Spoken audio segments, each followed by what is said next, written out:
इन्होंने साफ इनकार कर दिया कि यहाँ कोई तथ्य नहीं मिलते हैं और ऐसी कोई हमारा विचार सरकार नहीं रखती है कि इसको राष्ट्रीय स्मारक घोषित करें। तो मोदी जी की जो घोषणा करके गए थे उसको एक मंत्री जी ने मना कर दिया।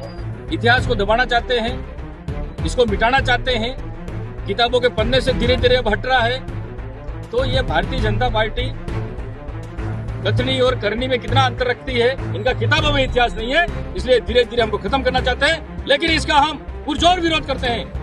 डूंगरपुर के मानगढ़ धाम को राष्ट्रीय स्मारक का दर्जा नहीं मिलने को लेकर राजस्थान में सियासत गर्मा गई है। लोकसभा में केंद्र सरकार की ओर से दिए गए जवाब के बाद शुक्रवार को डूंगरपुर में कांग्रेस ने जमकर विरोध प्रदर्शन किया। जिला कांग्रेस कमेटी के नेतृत्व में बड़ी संख्या में कार्यकर्ता सड़क पर उतरे और केंद्र सरकार का पुतला फूंककर केंद्र सरकार के खिलाफ नारेबाजी की।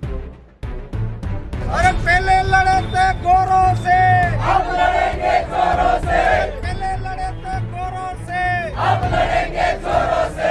पहले लड़े थे गोरों से, अब लड़ेंगे जोरों से। नरेंद्र मोदी मुर्दाबाद, मुर्दाबाद। डूंगरपुर विधायक और जिला कांग्रेस अध्यक्ष गणेश घोगरा के नेतृत्व में हुए इस प्रदर्शन में कांग्रेस ने साफ कहा कि मानगढ़ धाम महज एक धार्मिक स्थल नहीं बल्कि आदिवासी समाज के इतिहास, आस्था और बलिदान की पहचान है। कांग्रेस नेताओं ने केंद्र सरकार के उस जवाब पर सवाल किया जिसमें कहा गया कि मानगढ़ धाम को राष्ट्रीय महत्व का स्मारक घोषित करने का फिलहाल कोई प्रस्ताव विचाराधीन नहीं है। प्रदर्शन को संबोधित करते हुए गणेश घोगरा ने कहा कि 1913 का मानगढ़ नरसंहार आदिवासी समाज के इतिहास का सबसे बड़ा बलिदान है, जहां हजारों आदिवासी ने अपने प्राण न्योछावर किए थे। उन्होंने आरोप लगाया कि ऐसे ऐतिहासिक और बलिदान की भूमि को राष्ट्रीय स्मारक का दर्जा नहीं दिया जाना आदिवासी शहीदों का अपमान है। कांग्रेस ने केंद्र सरकार से मानगढ़ धाम को राष्ट्रीय स्मारक घोषित करने की मांग करते हुए दोहराते हुए चेतावनी दी है कि अगर सरकार ने इस मुद्दे पर जल्द फैसला नहीं लिया तो आंदोलन को और बड़े स्तर पर ले लिया जाएगा। ऐसे में मानगढ़ धाम का मुद्दा एक बार फिर राजस्थान की सियासत में आदिवासी सम्मान और राजनीतिक टकराव का बड़ा मुद्दा बनता जा रहा है। नवंबर 2022 में नरेंद्र मोदी जी मानगढ़ धाम आए थे। इन्होंने शहीदों को नमन किया,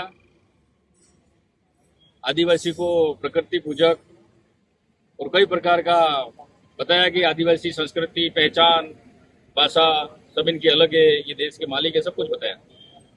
इन्होंने यहाँ घोषणा भी की कि हम मानगढ़ धाम को राष्ट्रीय स्मारक घोषित करेंगे, लेकिन 3 अगस्त को संसद में क्वेश्चन लगाया और केंद्रीय जो पर्यटन मंत्री, संस्कृति मंत्री हैं गजेंद्र सिंह शेखावत, इन्होंने साफ इनकार कर दिया कि यहाँ कोई तथ्य नहीं मिलते हैं और ऐसी कोई हमारा विचार सरकार नहीं रखती है कि इसको राष्ट्रीय स्मारक घोषित करें। तो मोदी जी की जो घोषणा करके गए थे उसको एक मंत्री जी ने मना कर दिया। सम सभा की स्थापना की थी गोविंद गुरुजू ने और आदिवासी एकत्रित होकर।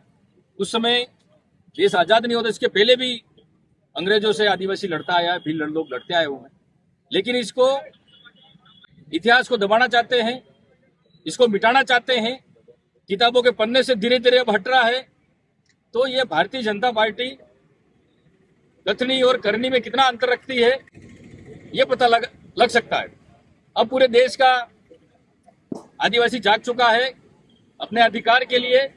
मानगढ़ धाम हमारी एक धरोहर है, मानगढ़ धाम हमारा ये गौरव है और ये मानगढ़ धाम को स्मारक, राष्ट्रीय स्मारक घोषित नहीं करेंगे यूं कहकर पूरे आदिवासियों, पूरे हमारे भीलों का इस भारतीय जनता पार्टी ने अपमान किया है।